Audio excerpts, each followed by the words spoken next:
It has been 25 years since the release of Ridley Scott's seminal classic Gladiator, and here we are a quarter of a century later with the sequel landing in cinemas. But a couple of questions arise on this one. Is the film needed? And is it any good? Does it stand up to that first movie? Does it detract from that first movie? Let's find out. So hello everyone, welcome back to the channel. Welcome to my review for Gladiator 2. Again, coming at us directed by Ridley Scott and written by David Scarpa, from a story by David Scarpa and Peter Craig. Now this film is rated R for violence. It has a 148-minute runtime, although about 10 minutes of that is taken up for credits at the end. And it has a whopping budget of somewhere in the region of $250 to $310 million. It's a big one. This film has been sat in development hell since about 2001. In anyone's books, 25 years is a long time. But here we are. We have Paul Mescal, who was cast as Lucius Verus, the son of Maximus from the first film, Maximus and Lucilla, who is played by Connie Nelson, who returns as that character. The only other returning character from that first film is Derek Jacobi. He reprises his role. On board here we have Pedro Pascal as Marcus Arcasius, who is a Roman general and also the husband of Lucilla, her now husband. You have Joseph Quinn as Emperor Gala and Fred Hashin as Emperor Caracalla. These are two emperor brothers. Emperor Caracalla is somewhat unhinged. He's got a pet monkey and he's not as stable as his other brother. Denzel Washington stars in a film as Macrinus, who is a former slave, but he now runs one of the gladiatorial training camps, the people who buy the gladiators and put them into the arenas. But he also has plans to control Rome, plans that come into fruition throughout the film. So this film opens up and we're introduced to Lucius by way of some wheat. Yes, we get some wheat. Remember how the first film ended? Yeah, we kind of get a homage to that kind of a thing, a continuation of that. And he's now living in his new place because if you remember in the first film, he was sent away. He was sent away by his mum, Lucilla, to protect him because he would have been targeted for death. And he's grown up. He's now married. But his town, his village, it gets attacked. It gets attacked by the Roman general played by Pedro Pascal, Marcus Arcasius, and we see his wife die, and he ends up getting captured and sent to the gladiatorial games, to the arenas. He gets chosen as a gladiator, but as the film progresses, it comes out that he's the son of Lucilla. She realizes who he is, and in turn Denzel Washington's Macrinus comes to realize who he is and starts plotting against the emperors therein, while Lucius has his sights clearly set on taking out the Roman general Marcus, Pedro Pascal, the husband of his mother. So there's always kind of thing, although he has his own plots going on, he's involved in the takedown of the emperors of Rome, so he's not quite as bad as what he seems, and there's all this kind of stuff going on in the film. Okay, so I'm not going to go any more into detail into the plot other than what I just have, because seriously I will spoil it. It's a long film, okay?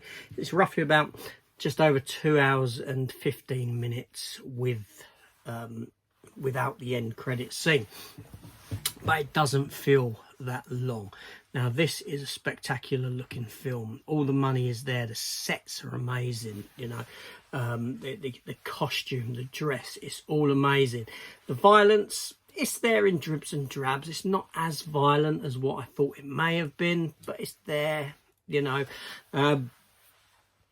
You got some great acting talent on show in this film, but I will say that obviously the standout performance comes from Denzel Washington himself. I mean, how could it not? It's Denzel Washington. He steals every scene that he is in, and his character is nasty, is slimy. You know, you don't get this at the start of the film, but as you start delving into his character, more and more it comes out in play of how he really is and how conniving and untrustworthy he actually is and what he's got his sights set on. It's nice to see the return of Connie Nielsen. She doesn't look like she's aged a day, and she gives a great performance. And Pedro Pascal is suited to this kind of role, most definitely. He proves his material here for this. Yeah, it's a decent film. Paul Mescal as Lucius. Yeah, I mean, he's no Russell Crowe, but he holds his own against the bigger powers at play in this movie. He does a good job. The action scenes are fantastic. There's certain special effects with monkeys, with rhinoceros, there's even sharks. As far-fetched as that may seem, there's a sort of flooded scene where the gladiators reenact a kind of naval battle, and there's sharks in the arena.